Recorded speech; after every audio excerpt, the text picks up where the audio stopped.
यार, मन बसंत तन बसंत और ये जीवन बसंत हो गया। कोई निराला तो कोई बंत हो गया और इस प्रकृति और संस्कृति से प्रेम अनंत हो गया। जी हाँ, आज हम पढ़ रहे हैं कविता सूर्यकांत त्रिपाठी की लिखी अट नहीं रही। सूर्यकांत त्रिपाठी जी की ही अगली कविता है अट नहीं रही। तो इसका सरलार देख लेते हैं हम। अट नहीं रही है आभा फागुन की तन सट नहीं रही है। कहीं सांस लेते हो घर घर भर देते हो। ओढ़ने को नभ में तुम पर पर कर देते हो। आँख हटाता हूँ तो हट नहीं रही है। पत्तों से लदी डाल कहीं हरी कहीं लाल, कहीं पड़ी है उर में मंद गंध पुष्पमाल। पाट पाट शोभा श्री पट नहीं रही है। अब देखिए कितनी सुंदर कविता है, कितनी सुंदर पंक्तियां हैं। अट नहीं रही है यानी कि समा नहीं रही है। यहाँ पर जो कवि है वो फागुन मास की शोभा जो है संपूर्ण वातावरण में बिखरी हुई है और उसका जो सौंदर्य और उल्लास दर्शाया है वो कह रहा है कवि कि वो मन में समा नहीं रहा है। यानी जो कवि है वो प्रकृति प्रेमी है और फागुन का महीना उसके सामने कई प्रकार की मस्ती, सुंदरता, यौवन और प्रसन्नता का संचार करता है।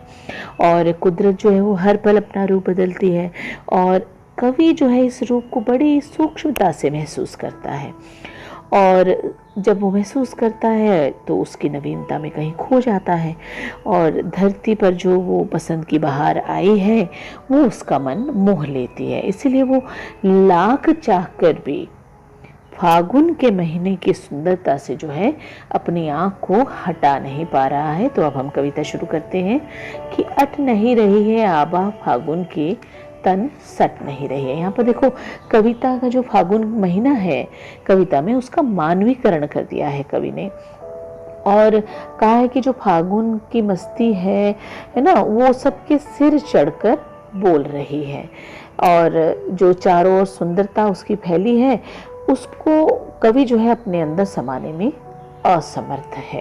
अब कवि कहता है कि कहीं सांस लेते हो घर घर भर देते हो।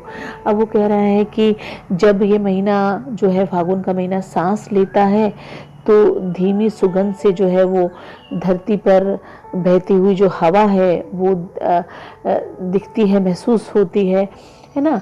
उड़ने को नभ में तुम पर पर कर देते हो। आँख हटाता हूँ तो हट नहीं रही है।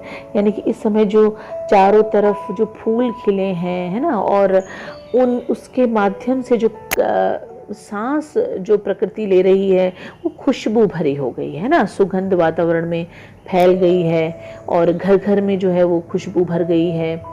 तो ये सब देखकर जो है वो मन प्रसन्न हो जा रहा है ना। आँख हटाता हूँ तो हट नहीं रही है। तो इतनी सुंदर जो दृश्य है उससे जो है वो आँख हटती नहीं है ना। और पत्तों से लदी डाल है कहीं हरी कहीं लाल है। देखो जो डालें हैं वो हरी भरी हो गई हैं, लाल लाल पुष्प आ गए हैं। तो जो इतना सुंदर जो वातावरण है ना, लाल पत्तों से दिखाई देती हैं जो डालियाँ, तो जगह जगह जो खुशबू देने वाले फूल हैं वो हृदय को जो है शोभा देने वाली माला के समान है। और जो फागुन की सुंदर मास की सुंदरता है वो मेरे मन में जो है वो समा नहीं रही है। मैं आँखों से जो है हटाने की कोशिश करता हूँ तो मन जो है वो तृप्त नहीं होता है। और इस वातावरण में पक्षी भी जो है वो अपना पंख फैलाकर आकाश में उड़ना चाहते हैं। यानी कि पाट पाट शोभा श्री, यानी कि जगह जगह जो है वो इसकी सुंदरता है वो अपनी सुंदरता को इस फागुन मास ने बिखेरा हुआ है। और ऐसा करने से क्या होता है कि जो प्रकृति प्रेमी जो कवि है उसका मन जो है वो प्रसन्न हो जाता है ना। और फागुन मास की जो सुंदरता है उससे उसकी दृष्टि जो है वो हटती नहीं है।